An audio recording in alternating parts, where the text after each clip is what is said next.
এখানে রয়েছে কঙ্কন সরকারের একটি গল্প গ্রন্থ। তার গল্প গ্রন্থের নাম হচ্ছে পরে পা। সবাইকে উজ্জীবিত করা উচিত। মানে বই পড়লে কি তার বেনিফিট আছে, এটা যদি সে বুঝতো তাহলে নিজে থেকে পড়তো। প্রিয় দর্শক, শুভেচ্ছা জানাচ্ছি আমাদের আজকের পর্বে।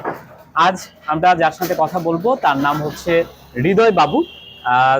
একজন তারুণ্যের প্রতিনিধি। তাকে দেখে আপনারা বুঝতে পারছেন। তো হৃদয়, আপনি কেমন আছেন? জি আলহামদুলিল্লাহ ভালো আছি। আপনি ভালো আছেন? হ্যাঁ, আমি আপনার সাথে যখন আপনার ওই দিক থেকে মানে নিচ থেকে উঠে দিক দিয়ে আসার জি পথে জি দেখলাম যে আপনার রুমে কয়েকটা বই সাজানো রয়েছে। জি জি তো খুব ভালো লাগলো এবং বই দেখে আমি বুঝতে পারলাম যে আসলে আপনি বই পড়েন। জি অবশ্যই অবশ্যই। একটু কি দর্শকদের বলবেন কি জাতীয় বই পড়তে আপনি পছন্দ করেন? আমি সবসময় মোটিভেশনাল টাইপের বই, জীবনের কাহিনী, এই ধরনের বইগুলো পড়তে বেশি ভালোবাসি। মোটিভেশনাল। জি। আচ্ছা, তাহলে আরেকটা প্রশ্ন আমি করতে চাই, মানে মোটিভেশনাল বইগুলো কি কারণে আপনার ভালো লাগে এটা একটু বলবেন? মোটিভেশনাল বইগুলো ভালো লাগার প্রধান কারণ হচ্ছে অনেক ব্যর্থতার গল্প থেকে অনেক কিছু শেখা যায়।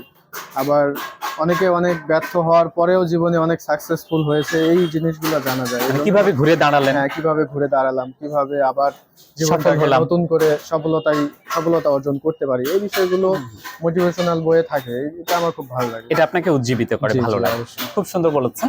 আপনার কাছে তাহলে আর একটু জানতে চাইবো, এই যে আপনি মোটিভেশনাল বইগুলো পছন্দ করেন, তার মধ্যে থেকে এমন কোন একটা বইয়ের কথা কি বলবেন যে বইটা আপনাকে সবচেয়ে বেশি ভালো লেগেছে বা এখনো আপনাকে নাড়া দেয়, এরকম কোনো বইয়ের নাম মনে পড়ে? বই তো অনেকই আছে, তার মধ্যে বলতে গেলে এখন ওইভাবে নির্দিষ্ট ভাবে মনে নেই, তবে সব ধরনের মোটিভেশনাল বই আপনার ভালো লাগে। আচ্ছা, তো এই যে আপনি যে বইগুলো পড়েন, এই বইগুলো আপনি কিভাবে সংগ্রহ করেন? মানে এই বইগুলো কি আপনার নিজের নাকি কারো থেকে নেয়া? বেশিরভাগই আমি নিজে ক্রয় করি, অনলাইনে অথবা কোথাও গেলাম যে দেখতে ভালো লাগলো যে এই বইটা পড়া যায়, আমি পড়িনি কখনো, ওখান থেকে সংগ্রহ করা হয়, ক্রয় করে নিয়ে আসি। তো এই যে আপনি মোটিভেশনাল বইগুলো পড়েন, পড়ার পর আপনার উপলব্ধিটা কেমন? মানে সমাজে সবার বই পড়ার দরকার আছে নাকি নাই? যদি থাকে তাহলে কেন?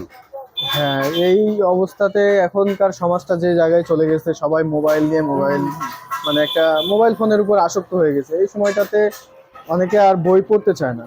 তবে আমি মনে করি সবার জীবনে বই পড়া উচিত। একটু যদি ফ্রি টাইম থাকে ওই সময়টাতে বই পড়ে জ্ঞান অর্জন করা উচিত।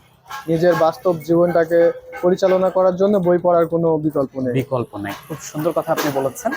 তো আমার হাতে কয়েকটা বই আছে। এখানে আপনার সাথে কথা বলে খুব ভালো লাগলো যে আপনি বই পড়েন। তারপরেও আমি আপনার জন্য বই নিয়ে এসেছি। আমি একটু দেখাই কি কি বই আছে। এর মধ্যে যে বইটা আপনার ভালো লাগবে সেই বইটা আপনি নিতে পারবেন। এটা হলো ডাক্তার লুৎফর রহমানের মহৎ জীবন, আপনি দেখেন। তারপর হুমায়ুন আহমেদের একটা উপন্যাস।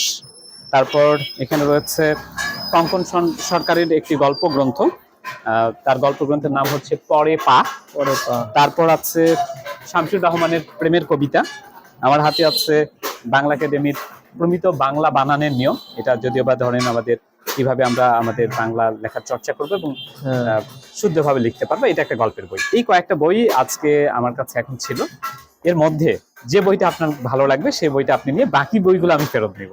জি জি, আমি মহৎ জীবন এটা মহৎ জীবন পছন্দ করব। মহৎ জীবন ডাক্তার লুৎফর রহমানের লেখা। এটা হৃদয় ভাইয়ের হাতেই আছে, তার হাতেই থাকবে যতদিন না এটা পড়ে তিনি শেষ করবেন। জি জি। তো হৃদয় ভাই, আপনাকে অনেক ধন্যবাদ যে আপনি এই বইটা বাছাই করেছেন। তো আপনি তো এর আগে অনেকগুলো মোটিভেশনাল বই পড়েছেন, আশা করি এই বইটাও আপনাকে উজ্জীবিত করবে, কারণ লুৎফর রহমানের লেখা তো অনেক সুন্দর। সেই জায়গা থেকে আমরা যদি একদিন মানে আপনার এই বইটা পড়া শেষে আরেকদিন যদি এভাবে একটু 5 মিনিট কথা বলতে চাই, সময় দিবেন তো? অবশ্যই, ইনশাআল্লাহ সময় দিবেন। তাহলে সেদিন আমরা এই মহৎ জীবন পড়ে মানে আপনার কেমন লাগলো সেই অনুভূতিটা আমরা সেদিন একটু দর্শকদের একটু জানাতে চাই। আচ্ছা, অসুবিধা নাই। আচ্ছা, তো আমরা একেবারেই শেষ পর্যায়ে চলে এসেছি, আর খুব বেশি সময় নেব না। যেটি বলতে চাই যে আপনার যারা পরিচিত মানুষ, কাছের মানুষ, তারাও যেন নিয়মিত বই পড়েন। এজন্য মানে আপনার বা আমাদের বা যার যার জায়গা থেকে মানুষের আসলে কি করা দরকার? আসলে বই পড়াটা একটা মানুষের নিজের মেন্টালিটির উপর। আপনি কাউকে যদি আগ্রহ করে বই দেন সেক্ষেত্রে সে পড়তে চায় না। অনেক ক্ষেত্রে পড়তে হ্যাঁ, চায় না। হ্যাঁ, আজকে দিবেন কালকে নিয়ে যায় বিছানায় রেখে দিবে, ওখান থেকেই শেষ। তো আমি বলবো সবাইকে উজ্জীবিত করা উচিত, মানে বই পড়লে কি তার বেনিফিট আছে এটা যদি সে বুঝতো তাহলে নিজে থেকে পড়তো। আর আমি বলতে গেলে এটা নিজের মেন্টালিটির উপর নির্ভর করবে। তো আপনাকে আমরা অনেক ধন্যবাদ জানাচ্ছি আমাদেরকে সময় দেওয়ার জন্য। আর নিশ্চয়ই এই বইটা পড়া শেষে আপনার সাথে আমাদের আরেকটা আড্ডা হবে। জি, সেদিন অবশ্যই। দর্শকরা আপনার কাছ থেকে আরো নতুন কিছু শুনবেন আর কি। তো দর্শক, আমরা আজকে কথা বলছিলাম হৃদয় ভাইয়ের সাথে। তিনি যে বইটি নিয়েছেন আপনারা ইতিমধ্যে দেখলেন। এটি বহুল আলোচিত একটি বই এবং আপনারা অনেকেই বইটি পড়েছেন। তো আমরা চাই বইয়ের কথা এভাবে সবার কাছে পৌঁছে যাক। আসুন আমরা নিজ নিজ জায়গা থেকে আমাদের বই পড়ার চর্চা করি এবং আমরা আমাদের কাছের মানুষদের, দূরের মানুষদের সবাইকে বই পড়ার জন্য আমরা উৎসাহিত করি।